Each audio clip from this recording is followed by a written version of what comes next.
ईमानदारी को एक बार आजमा कर देखो, ईमानदारी को एक बार आजमा कर देखो। जो है चरणों में उसे गले लगा कर देखो। हर पल सेवा में तत्पर रहूंगा। बागडोर एक बार क्षेत्र संख्या 44 का थमा कर देखो।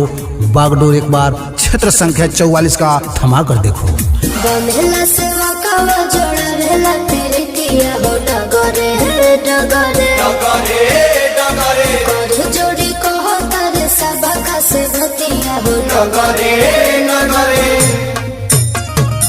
सुनाए बड़की माई, सुनाए बड़का भाई, काकी चाची दादी बात रखी हाइया।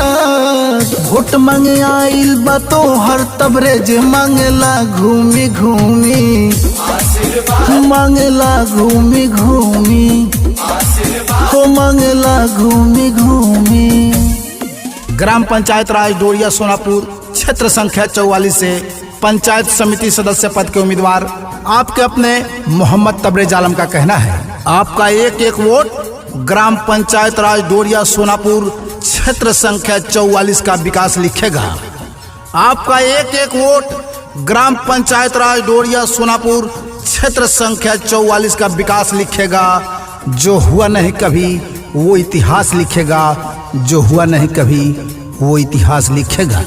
तो इसके लिए आइए हम सब मिलकर अब की बार अपने तबरेज आलम को भारी से भारी बहुमत दे करके इस बार अपना पंचायत समिति सदस्य नियुक्त करते हैं, अपना पंचायत समिति सदस्य बनाते हैं।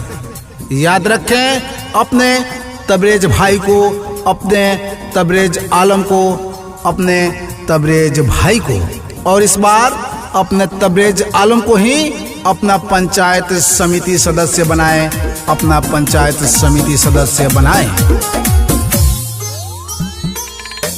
तो हर भतीजवा तो से विनती करता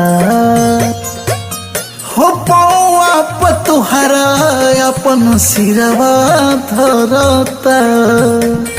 और सुनी लागल बाटे मन में लगनिया, धरम रखे हर बड़ा की बहनिया। सुनाए मामी मौसी, सुनाए संगी साथी, हो जाए हमारा पोसाबे दया।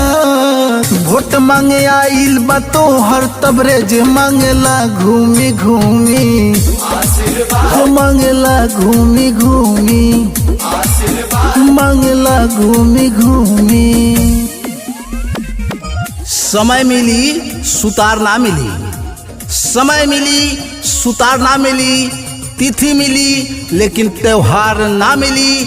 आदमी तो ढेर मिली है लेकिन अपना तबरेज भाई के जैसन व्यवहार ना मिली, व्यवहार ना मिली। ऐसे कहे के बा कि अब की बार रउआ सबके एकजुट होके अपना ग्राम पंचायत राज डोरिया सोनापुर क्षेत्र संख्या 44 के विकास के खातिर अब की बार मोहम्मद तबरेज आलम के भारी बहुमत दे के विजयी बनावे के बा, ताकि अपना ग्राम पंचायत राज डोरिया सोनापुर क्षेत्र संख्या 44 के संपूर्ण विकास कइल जा सके। तो याद रखे के बा मोहम्मद तबरेज आलम के अब की बार मोहम्मद तबरेज आलम के भारी बहुमत से विजयी बना के अपन पंचायत समिति सदस्य बनावे के बा, पंचायत समिति सदस्य बनावे के बा।